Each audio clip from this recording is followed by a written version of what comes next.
MyBookie.ag. This is FanCred. Make sure you get the free FanCred app, download that, or go to fancred.com. And this is Jared Sandler over here. Hello, Jared. Fourth quarter's beginning. Bears 24, Cowboys 7. Go to mybookie.ag. Use the promo code FanCred. They will double your deposit. Cowboys have the ball on the 2-yard line. Now they're going for 7 here, Jared. Down 17. Now they could make it a 4 game, but you got to go for it, right? Yep, absolutely.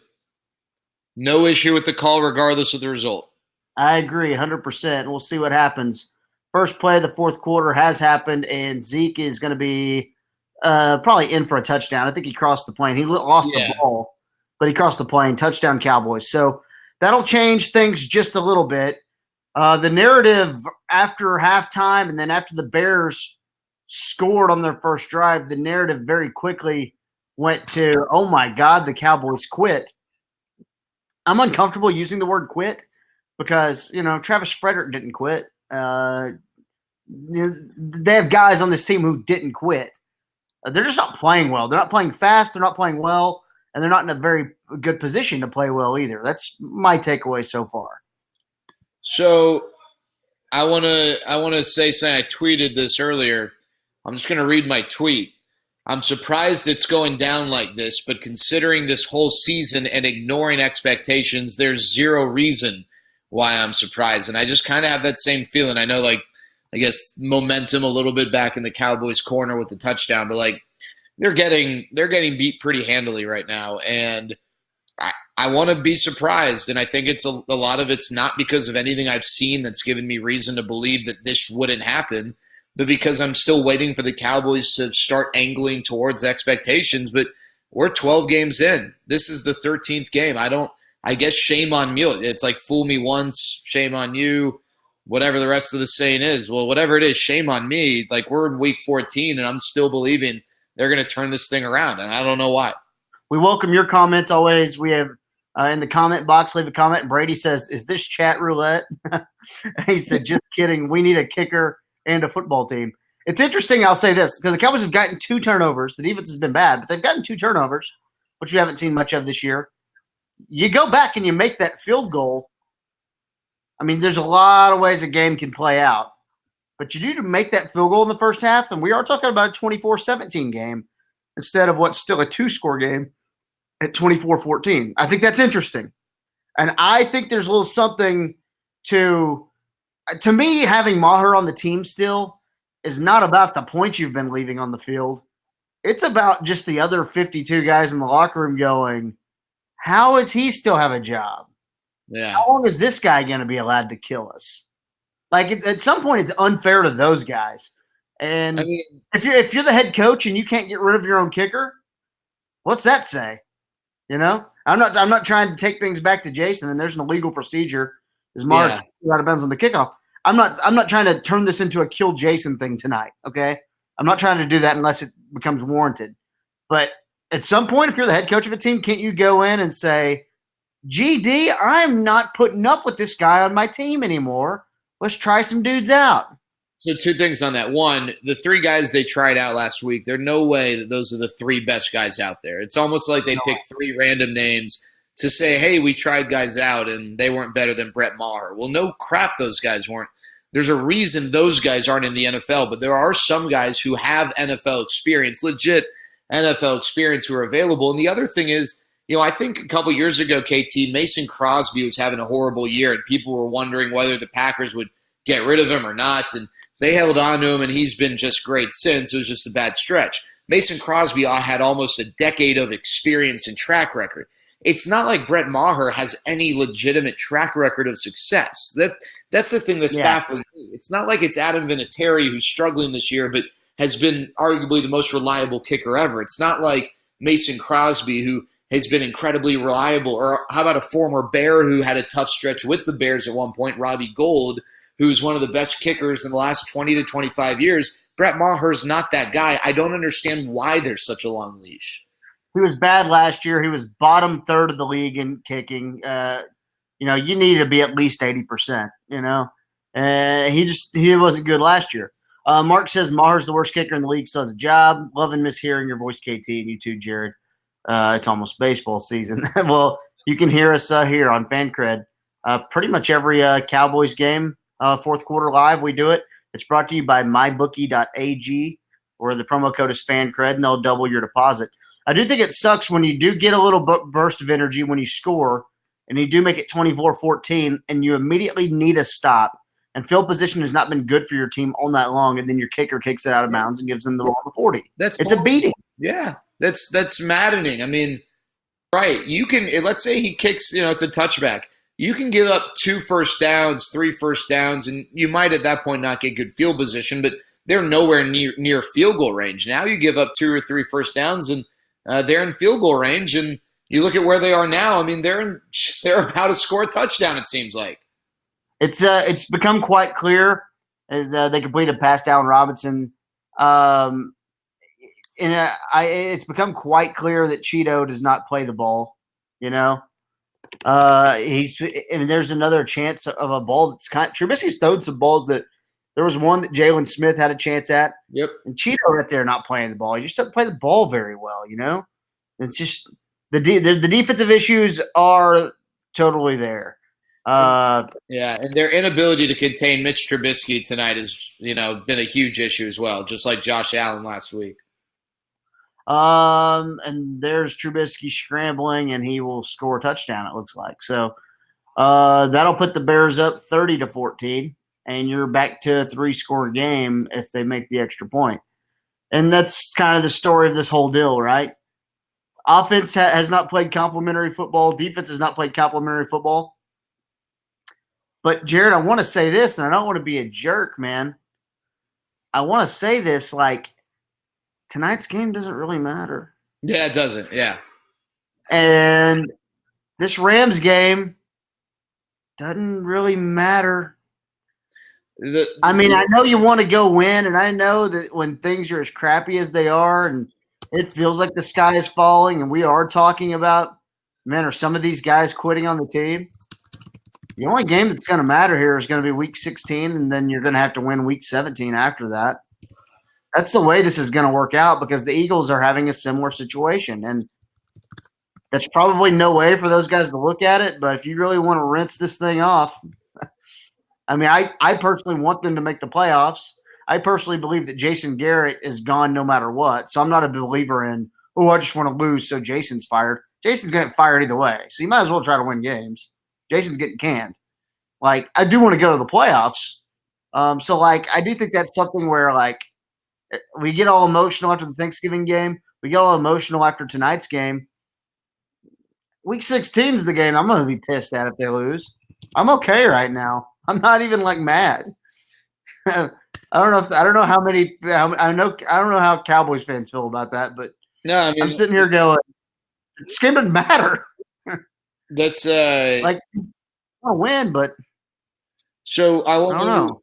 I want to bring up a few angles here, KT, because last week, I think I mentioned, hey, if you're going to fire Garrett, you're going to do it after the Bears game when you have a week and a half, right? You got a little more of a runway. But I guess another troubling part of this, and I tweeted about this, and some of the people on Twitter have responded very appropriately. Who's the interim guy? Because you're not going to give it to old guy Rod Marinelli. It's not like Kellen Moore's done anything that has him with his arrow pointing up. And, the obvious name is Chris Richard. But, if you want to give Chris Richard a ton of head coaching potential credit for how the defense performed last year, should he not lose a lot of that with how the defense is performing this year? So, who are you giving that title to? And, I think one side of the argument is, well, you got to make a change for the sake of making a change. If you're going to fire him at the end of the year, this team needs a spark. Now's the time. That's one side of it. The other side of it is, well, are you going to get anyone better in week 14, 15? And, unfortunately, when a team's winning, everyone's getting jobs. Everyone is, a candidate for this or a candidate for that or candidate for an extension. When your team's performing like this, now you don't want to pay guys. Now your assistant coaches aren't necessarily hot candidates. So I guess that's a fair response to well, they should fire Garrett right now. I mean, I'm not saying that they shouldn't, but I guess I'd ask you, who would you name as the interim head coach? Well, let me say this. Before I answer that question, I would say if you want to join us and weigh in on any of this stuff, you can hit the fan line on the green button in the bottom right if you want to join us. Broadus on Friday, I do a podcast on The Athletic called About Them Cowboys, and Broadus was a guest. And Brian Broadus said this. He goes, I don't think they want to hire an interim head coach and make a change in season because they don't want to get in the same situation that the Browns were in, or the Browns felt like they had to keep Freddie Kitchens as the head coach. So what if you bring in Kellen, Rashard, Rodman, whatever, the team somehow reels off a few games, you get positive vibes, and then they choose, like they feel forced to give that guy a job. Now, to me, you shouldn't feel forced to ever give anyone a job because you are the most lucrative sports franchise in the world, right? So you shouldn't feel forced to do anything besides fire the guys who aren't performing. But I just thought that was interesting. So I think it's maybe no one. I think it's maybe just stick it out with Garrett. But they may not have a choice at some point, man. But the thing is, like, Rashard's not deserving of this right now. Where are the defensive adjustments? On the TV broadcast, Troy was just talking about how the Cowboys are in the same look they've been in all game. And I heard Troy say this before the game. Troy was talking about how guys like Sam Darnold, Josh Allen, and Mitch Trubisky really can handle the Cowboys because the Cowboys don't mix it up enough. So Evangelos, who always hangs out with us, Evangelos says, you blame Jerry. He messed this talent up with this coaching staff. I think there's a point there. I tend to don't think Jerry should be the blame for a lot of the scheme issues, but he is the one who chose to bring Garrett back when everyone on this planet knows what Garrett is. And this team's not playing well. And that goes first and foremost above Garrett. But I do think that's interesting. And Cedric says this try-hard defensive scheme has to go. And that's something you've talked about, Jared, all year long. They do the same thing. They line up and say, we're going to beat you doing our thing. They've actually tried to make changes on offense. And you could argue that they were the right changes to make or not. On defense, they haven't changed a thing, and it's frustrating. Hey, KT, you brought this up last week, and I agree with you, by the way. You're right. I think like the lack of – we always talk about offensive adjustments, the lack of defensive adjustments, no doubt. I'm curious. You're a big draft guy. And so that's why I'm additionally curious your answer here. The Cowboys are going to go to 6-7, right?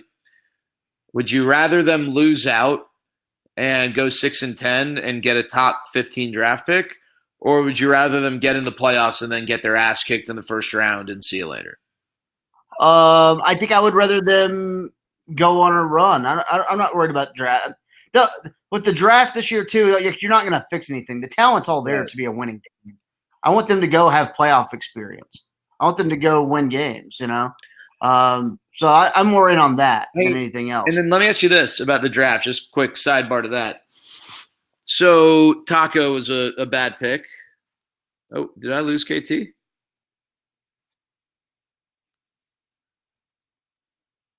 All right, I guess KT will be back. So one thing I want to ask KT. What are you going to ask me? Oh, there we go. We're back. All right. So Taco was a horrible first-round pick. They didn't have a first-round pick this year, but their first team pick, Tristan Hill, not a good pick. At least it doesn't appear so. I mean, I'm still like LVE is still a good pick. It maybe doesn't look as sexy now as it did a few years ago. Sure. But I wonder what like the confidence level is that this team's going to get it right in the first round. Lots of respect for Will McClay. He's done a great job, and I think collectively his drafts have been good. But and you look at the top player the Cowboys have picked the last few years, 2 of the last 3 years, it seems like they have made misses in that category. They missed on Taco, and whether it was his call or not, Will McClay wore that one. I mean, he admitted that was him. Yeah. It's frustrating when you see Robert Quinn sometimes rush standing up in a 2-point stance because that was Stephen Jones's rationale as T.J. Watt. But there were questions about T.J. Watt, too. I want to be clear about that. There were questions about him as well. It was a little different just because, I mean, T.J. Watt came into college as a tight end. So, like, it's not like he had years of success as a pass rusher. Last year, I'm not terribly concerned about last year. I mean, dude, Tristan Hill was technically a third-round pick. I mean, I know he was a second-round pick, but it was late in the second. That's a third-round grade, So to expect anything immediate out of this year's draft, the fact that they were able to get Michael Gallup and Van Der Esch in last year's draft, I like that draft. I think collectively Will McClay's a good drafter, and then this year's kind of a wash. But I think the thought has been, well, he's going to nail his first-round pick. And let's forget this year, but I don't know that that's necessarily a fair assessment. That's just a random thinking, several months ahead type thing. Should they get credit for drafting Dak? I don't. You don't think so? I don't know because they passed on him. How bad? Don't they look good? I mean, they had 2 picks in the 4th round. If they knew Dak was that good, then they wouldn't have taken Charles Tapper with their first pick in the 4th round. Yeah, I mean, I think they do deserve credit. I see what you're saying. I guess I'd ask. Wade Wilson deserves credit. Do you consider Wade Wilson part of that? What? Wade Wilson, who's no longer with us, God rest his soul. Wade Wilson was the guy who was fighting for He Dak. wanted Dak. And Jason was to an extent. Okay, do you give them – I mean, I know this is an interesting conversation to have, and it's not that this first-round pick has been bad, but do you give them credit for Zeke, or do you knock them for taking Zeke over Jalen Ramsey? I mean, we've been talking about one big need. Now, if Zeke wasn't here, we might be very well talking about one big need is a quality running back. No. But we're talking about a playmaking corner. No, they were in 2016. They were Zeke was such a friendly. huge part of being the 1 seed. The reasons for that pick all come into play there. Who knows that Jalen Ramsey was going to work out here in this scheme? Who knows if they would have played him at cornerback or safety? Yeah. It was not clear. So I think you have to isolate those things. And Jalen Smith's been fine. I think we're all happy. I think what you're seeing is him being exposed right now. He's a two-down when he doesn't have another playmaker out there with him like Van Der Esch is. And Van Der Esch has been hurt this year. I don't think there's any doubt that something's up with Van Der Esch's neck. But I think we're seeing that Jalen needs another playmaker out there with him in that linebacker group to be that type of guy. I don't know if Van Der Esch needs that or not, but Jalen Smith can't go have a foot race to the sidelines and make plays all night. He just can't do that. But Cowboys going to stop there. 31-14, they trail, 11:28 left, Jared. MyBookie.ag is where you're going to want to go. If you use the promo code FANCRED, they'll double your deposit, which is really nice. And then also, if you hit the – So if you get 55, then you can get 110, right? I'll be interested to see what the live over-under is. Maybe it's 55.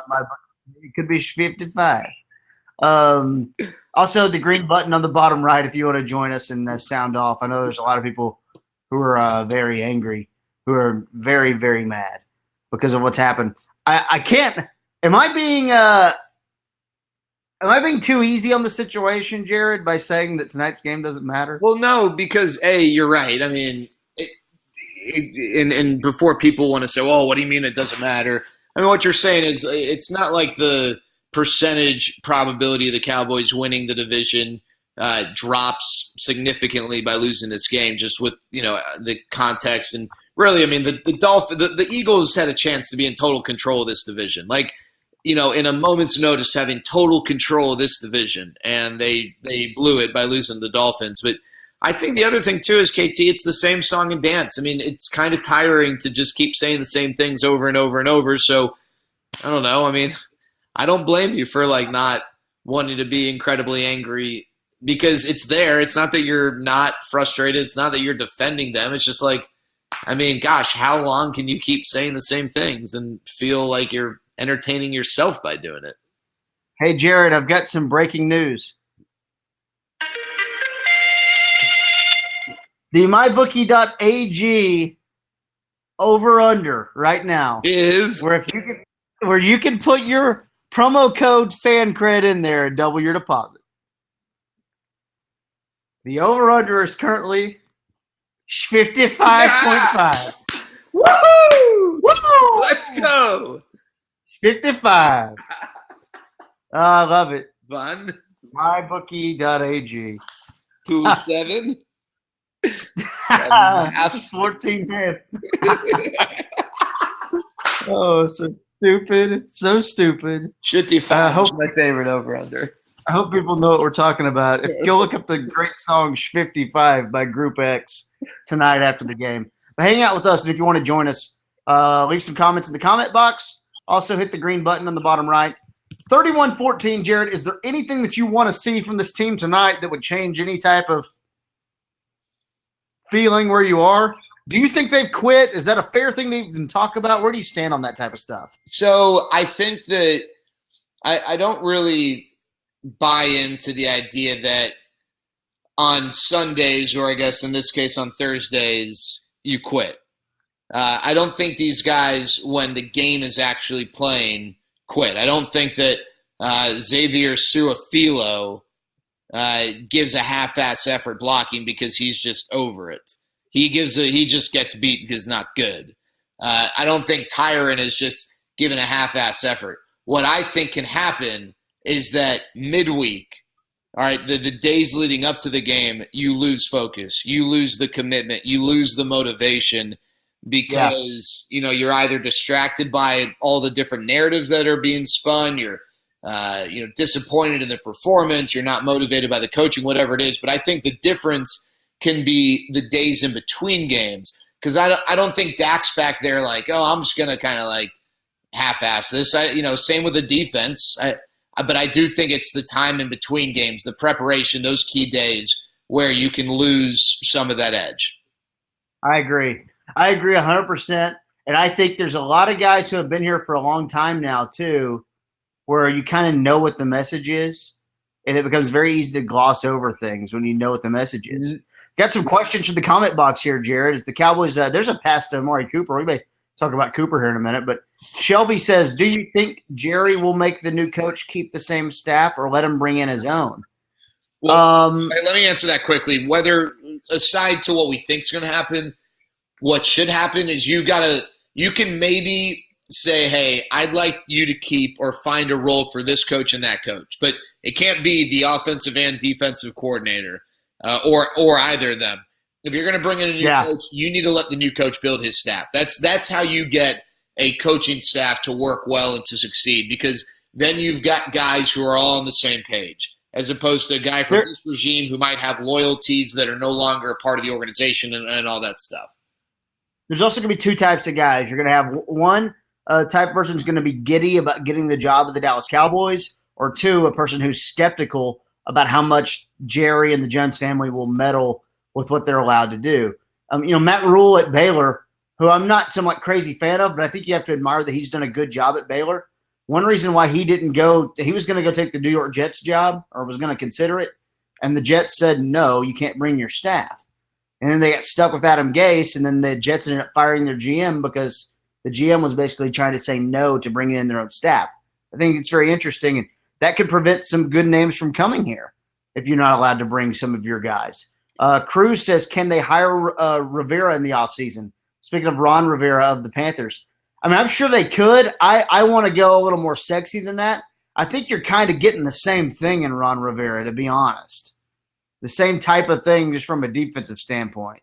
I think you're going to get a good culture guy, and I think, I don't know, man. I don't know if I want to go down the road of Ron Rivera. I don't know about you. How do you feel? I think the belief in Carolina is that they never went as far as their talent suggested they could. Now, granted, they did go to a Super Bowl, but he had 3 winning seasons. Garrett's actually had more winning seasons, but fewer postseason wins. If I were to kind of meet in the middle, you got guys who are realistic and guys who are sexy.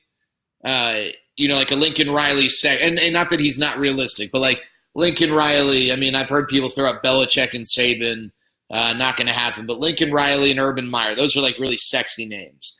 And then you got maybe more realistic names who, would jump at the opportunity. The guy who I think meets well in the middle is Josh McDaniels, offensive mind, really sharp offensive mind. And I get the sense that there's this fascination with Belichick for Jerry. And this is the closest thing to getting Belichick, is getting Josh McDaniels. And I just have this suspicion that I know that he backed out of being the Colts coach a couple years ago, and that might rub some people the wrong way, and maybe it leaves a really bitter taste that will make it tougher for him. But I think the Belichick influence is something that would be very appealing to Jerry. If they can get Lincoln Riley, by all means. I tend to think they won't get Lincoln Riley. Same with Urban Meyer. I think Josh McDaniels is the coach of the Cowboys next year. I really do. Okay, it's very interesting, but let me just throw this out there real quick. Belichick makes $12.5 million. The terms of his contract are not public. Sure. Well, there's no salary cap when it comes to coaching. Why couldn't you say, Bill, you do your thing. We'll give you $15 million. Come coach the Cowboys. Oh, you could. I quarterback's don't see old. that happening. I don't see it happening either. It feels very clickbait and headline oriented. But if you're Jerry Jones, aren't you swinging? Like, dude, if you're Jerry, the owner of the most lucrative and famous franchise in all of sports, what are you doing going for guys in the middle when you could just swing for the top names? So I'm going right down the list. I'm going to power rank my top 5 guys, and I'm going to call number 1, 2, 3, 4, 5 in that order. When you call Sean Payton, and I'm not saying Josh McDaniels is your first call. I just think that he's who you end up with. Yeah. Let me ask you this. I don't know. I just, for the sake of not being like clickbaity, but I do like to always look, all right, if everyone thinks one way, like, let's just consider the other side of it. So I want to consider the other side of it with Belichick. So I think Belichick is the best coach of all time. I want to make that clear. I think that he gets guys and builds a roster of guys who fit what he wants to do, whether it's an intelligence, a culture standpoint, whatever. So question 1 is, how long would it take him to build a roster that truly fits his type of guys? And 2, by the time he does that, I mean, how many years would you want from Belichick? How many years does Belichick have left? As long as he wants. What's that? As long as he wants. No. I get that. How many years do you think he wants? Like, I don't think he knows.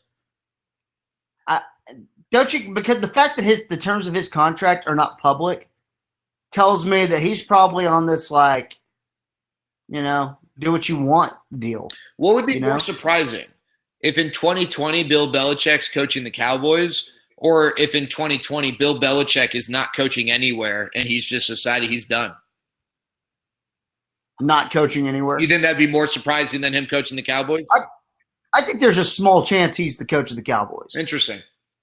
I think it's a small chance. He's not my favorite, but when those betting odds, when those lists come out, I think he should be on there. I got a few more questions from listeners, Jared. I mean, from viewers. Jared, we'll get to those in a second. Do want to remind everyone this is brought to you by MyBookie.ag. The promo code is FanCred, where they'll double your deposit. And we have in the fan line, or on the fan line right now, which is the bottom. It's the green button on the bottom right. Julian, we're going to welcome Julian onto the show, and you can do the same if you're watching at home and want to jump on with us. So let's bring Julian on. How you doing, Julian? Good to see you, man. What's up, y'all? How y'all doing? What's up, man? Doing well, man. That's what's up, man. What are my limitations on my language here? Keep it PG to PG-13 in that range. All right, bet. I got you. I like to stay away from anything that starts with an F, an S, or a C. Okay, bet. Well, we're good. We're good. Is that too descriptive? Jack's ass.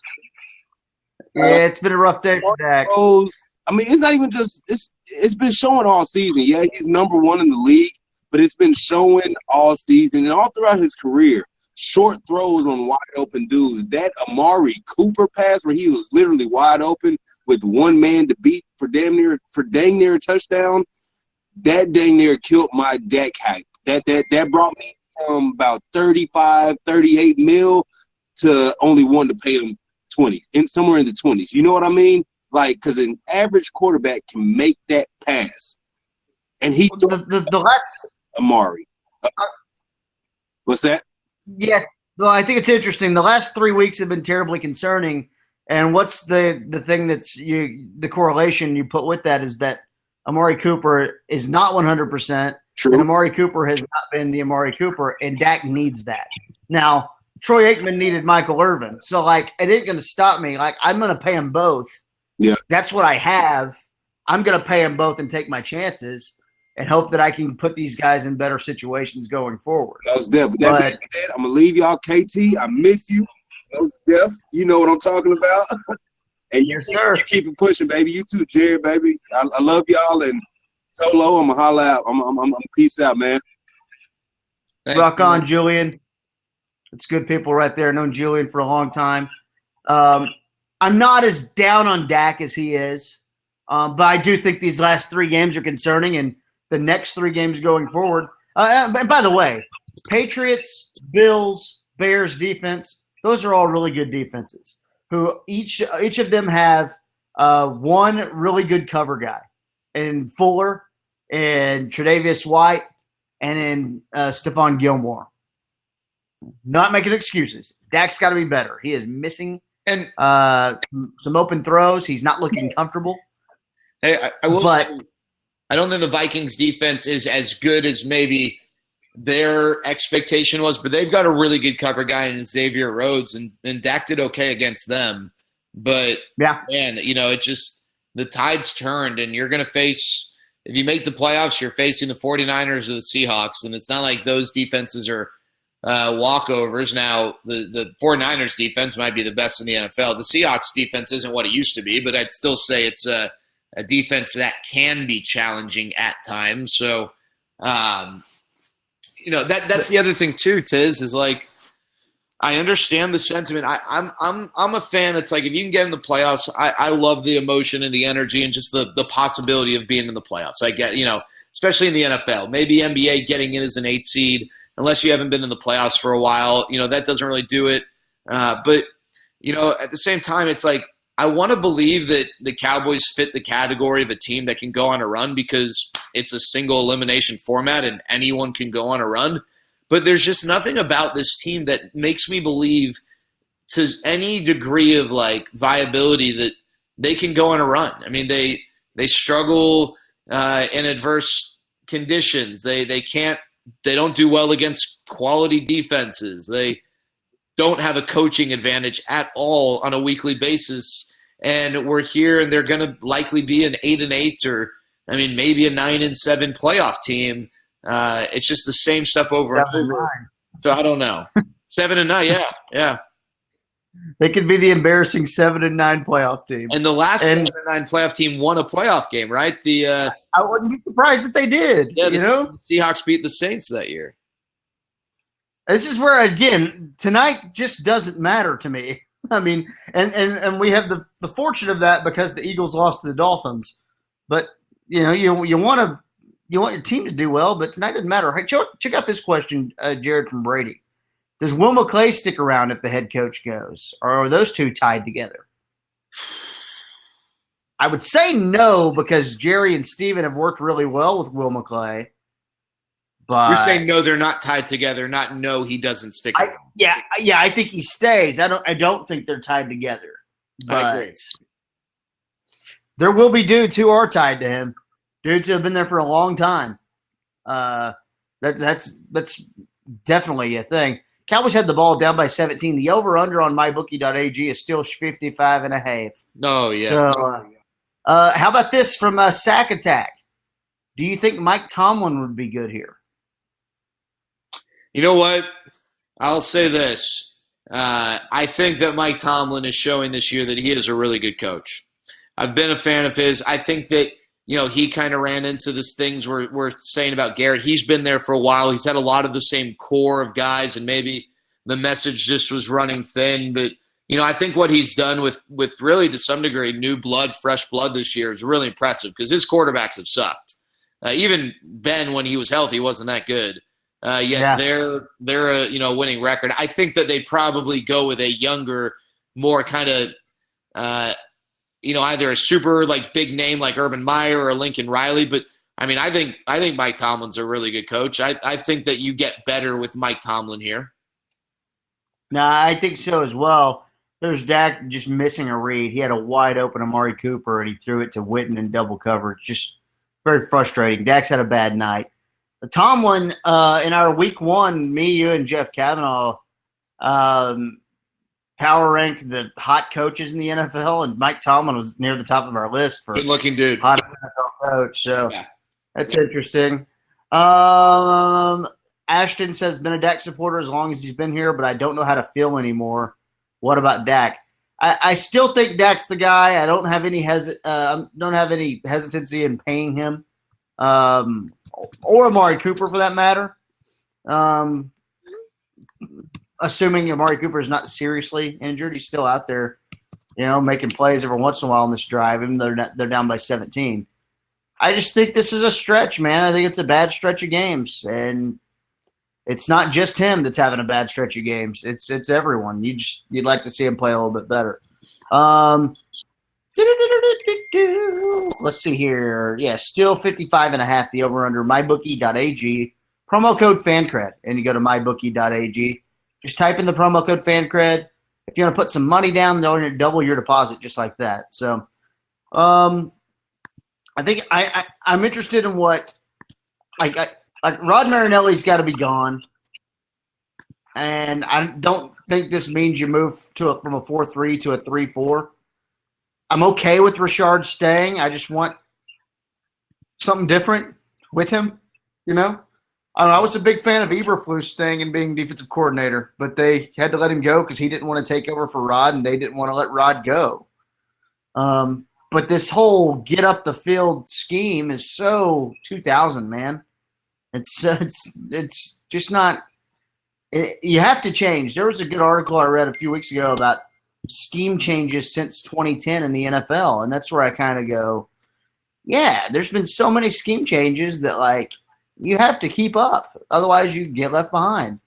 And maybe having a head coach for 10 years is not a good direction to go, or unless your head coach has a lot of faith in his coordinators. Like, one thing you'll say about Belichick, I think Belichick does a good job, and I'm not trying to be the guy that compares everything to the best, but I think he does a good job of letting his other coaches coach and letting his other coaches have ideas and letting those guys, he will have input wherever in all levels of it, but I think he trusts his guys.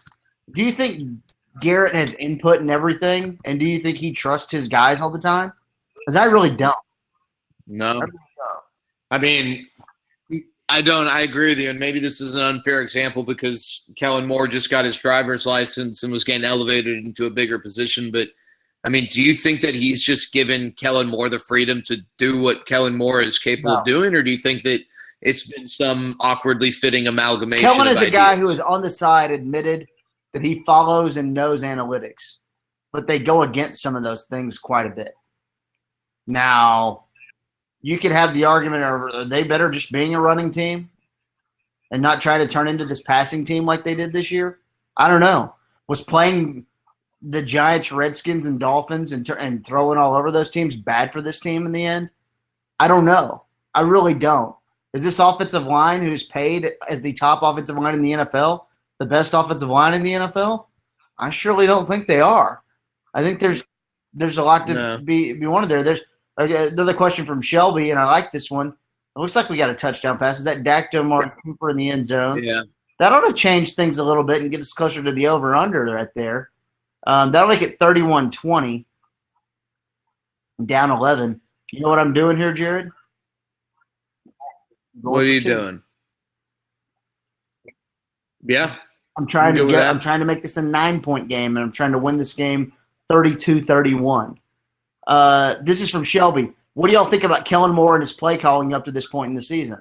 I think it's been fine. I don't have a ton of issues with it. I think there are some things that you'd still like to see, and I just don't fully believe that Kellen has the offense. I think it's collaborative. That's how I feel. I could be wrong. I could be wrong. Big win for – hey, two things. one, big win for the namesake of your shirt right there, Stars with an OT win after trying to give the game away. Number two, what do you think of Troy's outfit? It seems like he is in like a cold weather city and just got done with the gym and putting on the sweats with like the hoodie. I mean, Troy's going super cash, and I'm digging it's a sweet sweater, and then he's going with this the jacket, kind of got the hoodie vibe. I love it, and this is something that I personally think those guys have been allowed to work into their Thursday night bit. Because you start asking Joe and Troy to do 2 nights a week, not that they always do a Sunday game, but most weeks they're doing two games a week. I think that's very interesting. I think you let these guys dress casual, Let these guys be comfortable while doing the game, In the end, you're just sitting there watching a game. You should be comfortable. Like when I used to do radio and go do a radio show, I didn't wear a suit and tie to work. It'd be very uncomfortable to do that. So, yeah, I like it. I'm sorry, man, I was looking at the comment box there. What happened on that kickoff to Tariq Cohen?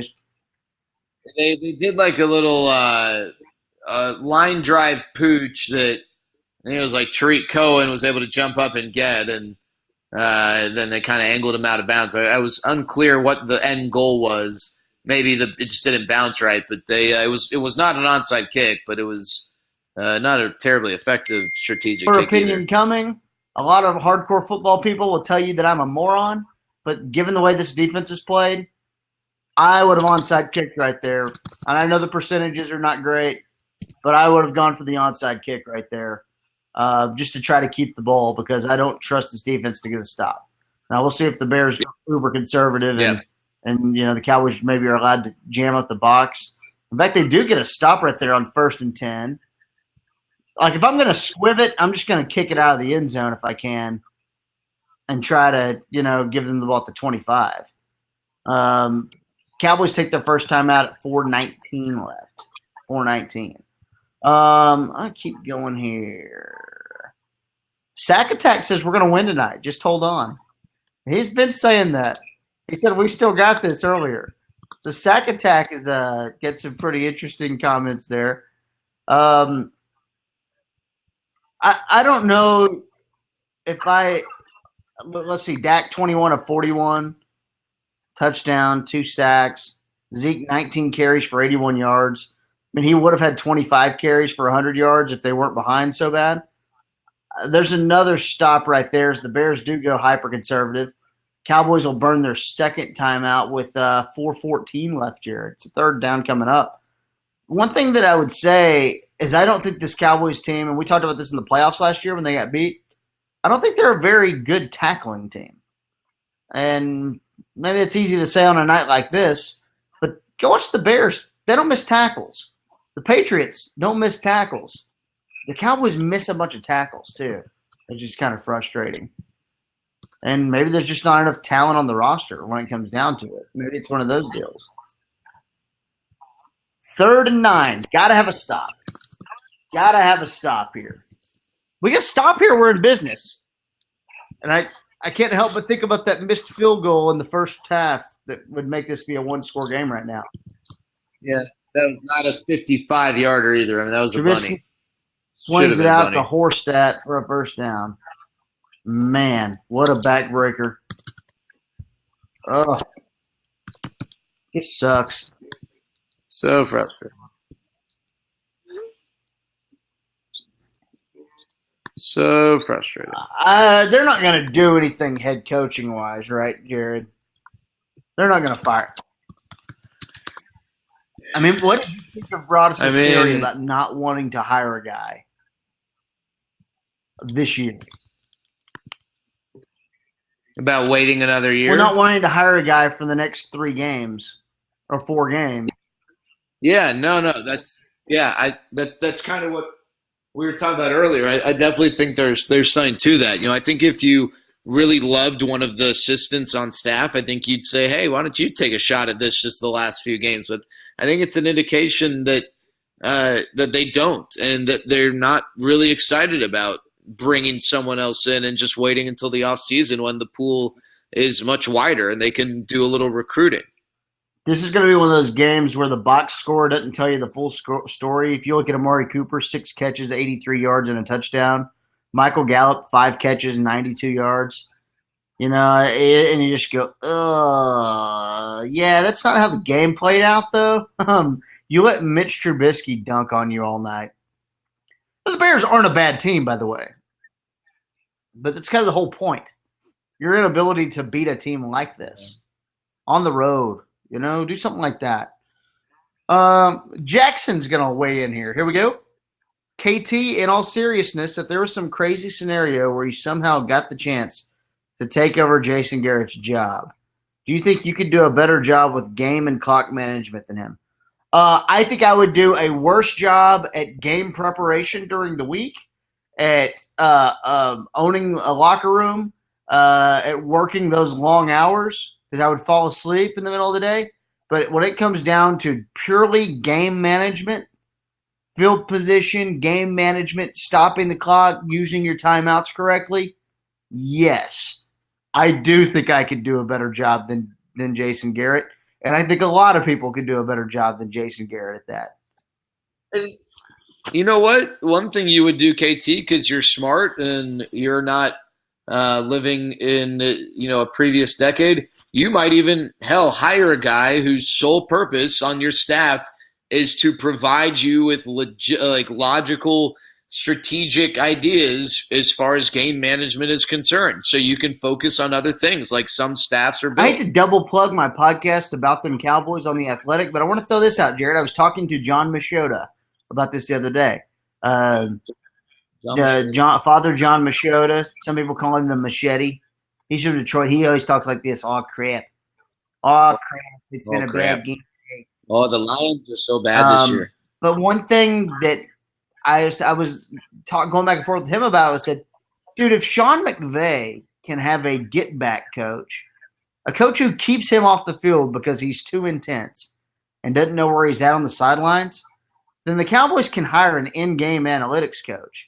But instead, your head coach went to the podium and said, we don't do a lot of in-game analytics. It's not something we believe in. It's not something we do. He didn't say he didn't believe in analytics. He didn't believe in in-game analytics. There are teams using in-game analytics. The Ravens are the most popular one right now, and everyone's talking about that. But there are a bunch of teams who use in-game analytics on the fly. Cowboys don't do it. They don't believe in it. And when you've been struggling to take the next step forward, it's very frustrating that you wouldn't try to turn over every stone possible to win games. That's how I feel about that. It's very stubborn, and it goes back to the core of this whole thing. This whole thing is Jason. This team is a walking embodiment of Jason Garrett's DNA. His DNA is all over this team. Yep. And Troy got a bunch of comments this week when he was talking he was trying to separate coaching from the atmosphere that Jerry has created. I don't think Troy's lived it, so he would know way more than I would. But I don't think Jerry's created this atmosphere that makes it hard to go coach. Look, you got the job. The owner does interviews twice a week, but so does Steven. I don't know. Evangelo says, fire Garrett, give Richard a 3-game audition and get in players' faces. I don't think this team I think this team would respond poorly to someone getting in their face. I don't think Yeah, and I'd also say this. I don't think I have no issue if you want to give Chris Richard the keys the last few games, but I think if you're going to do it as an audition for next year, I think you could get a very faulty read on a guy over a 3-game stretch in these circumstances. It's like Tim Bogard when he took over for the Rangers. So I'm not disagreeing with you, Evangelos. Yeah. I am disagreeing with you, Evangelos, but I understand what you're saying. Richard's been in their face all year. And I'm not sure that they're responding well to that. Because Richard knows one gear. I don't think Richard lets up. And I think that's part of the reason he's not around in Seattle anymore. I think they wanted to go in a new direction. I think his hardcore style probably wears thin on some of these guys. Not to say he's not a good coach. I think he is. And I wouldn't mind keeping him around. But I think we were quick to make him the savior. And Maybe we were quick to make Kellen Moore the savior. These things kind of bear themselves out over time. I truly think Kellen has the right offensive background, offensive mind, and I think Kellen watches the rest of the league. I just don't think he's allowed to implement all the things that he wants to implement. But if I'm wrong, I will eat crow on that all day. Cowboys do get the ball back, but there's only 140 left and they're out of timeouts. So going to need to go. God, it'd be nice if it was 31-24. Your field goal kicker's hurting you too. And this is where, like, yeah, I'm frustrated with Steven and Jerry for letting Maher stay on the team and not trying to at least try to upgrade. But if I'm Jason, I'm putting a foot down at some point and saying, I'm not going to let this guy dictate my record anymore. Cowboys. Yeah, I mean, driving kind of mad. Driving now, they need to get in field goal range. They need to kick a long field goal and do an onside kick. But now they're just running. They're subbing and running guys on the field. Like, no one knows what the hell's going on. No, they'll probably get like 5 yards, get the first down, and not do anything else. 55 seconds left. 3rd and 2 coming up. Truly, though, the way to play this is get in field goal range, kick field goal, go get onside kick. That's the way you have to play this. EA with the pretty funny comment, the Cowboys are going to lose and cost me a Dunkin' Donuts free coffee tomorrow. Ooh, that's a strong point. Pretty good. That's the big takeaway here is that free coffee on a Friday. Yeah. Witten over the middle for like 7. So it looks like you need 20 yards and then you can maybe run the field goal team out there, but there's a lot of walking around going on. 40 seconds left in the game.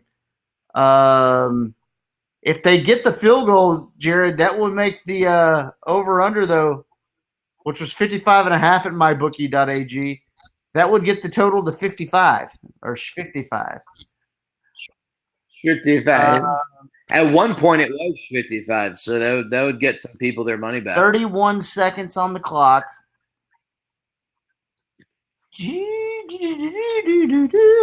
I don't think I like Matt Nagy.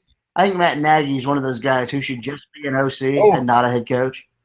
I think he's too fired up all the time to be that guy. Another quick out route to Jarwin, the Jarwinator. First down, 27 seconds left. You're at the Chicago 48. You got to get about 10 yards and then make a long field goal.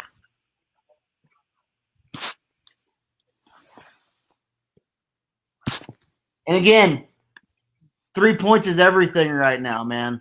3 points is everything. And you missed a field goal, and you just missed too many. Dak's taking a shot. Oh, my God. Gosh. Oh, it was in the hands of Cedric Wilson, and then he dropped it, and now he's holding his knee. Oh, he might have tore it. Oh, no. Cedric Wilson on the wheel route. Good wheel post combination. Amari Cooper was going a pretty good half speed. Oh, and Cedric Wilson's knee popped. Oh, you can see it. Oh, you hate to see that. Oh, no.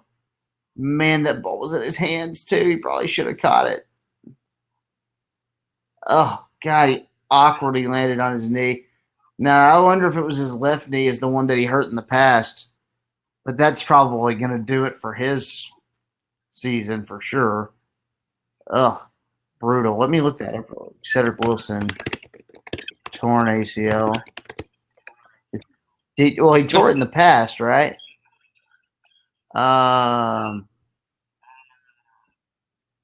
Let's see here. It was a torn.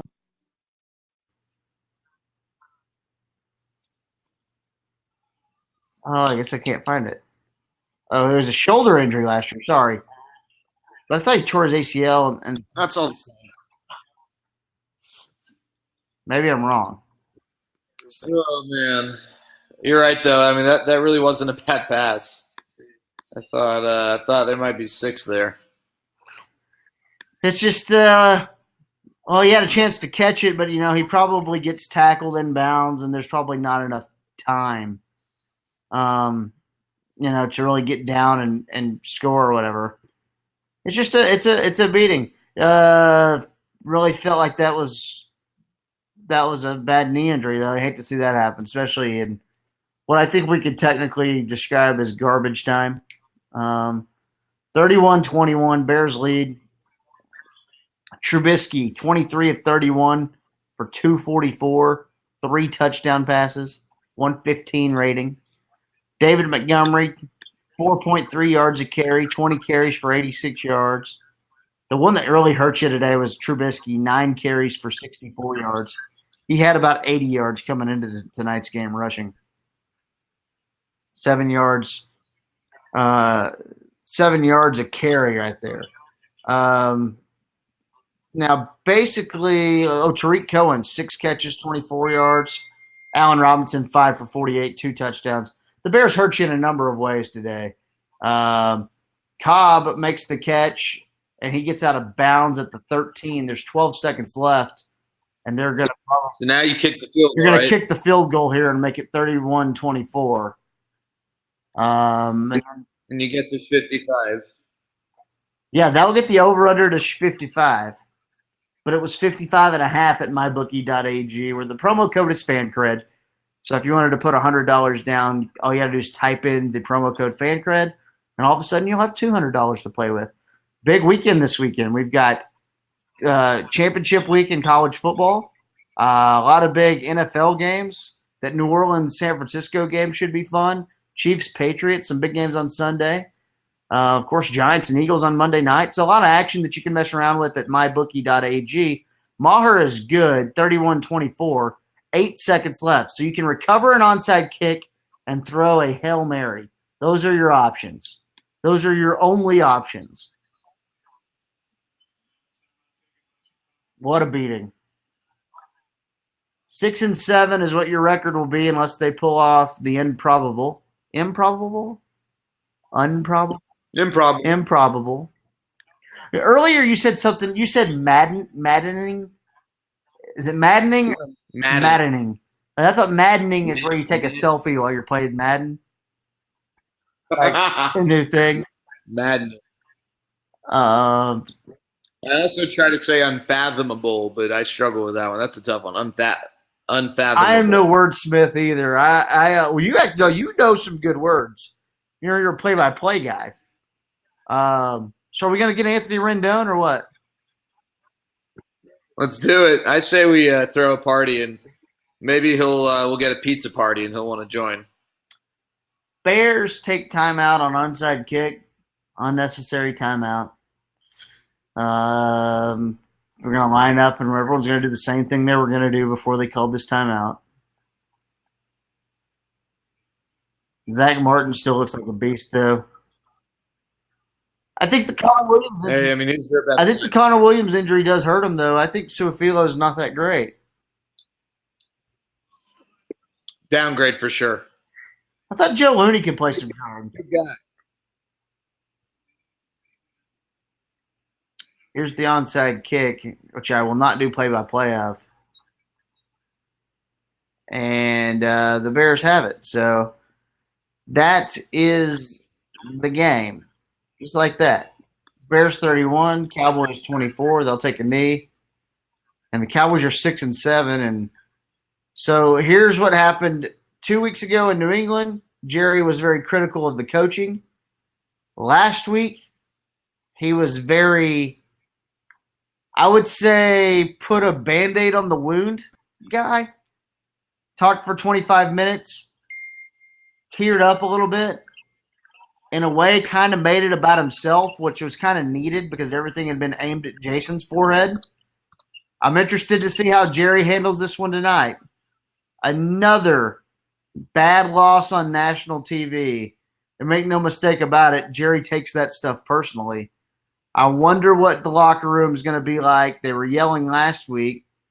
Honestly, if they just keep their heads on and go to work, they got a chance to be fine, which sounds crazy stupid, but it's kind of where we're at right now. But I'm very interested. What do you think Jerry's message will be tonight to the media? Does he? What are the odds he doesn't speak to the media? See, to me, that's how you know something's going down. Yeah. I think we talked about this last Thursday. But I don't know if a Michael Bennett fire-up speech in the locker room is going to do anybody any good tonight. You know what I'm saying? Yeah. 31-24, that is your final. Jared, please tell everyone about your charity event this weekend at Topgolf. And it's not you promoting yourself here because I set you up to do this. I will be there. But please tell everyone what's going on there. Well, I appreciate it.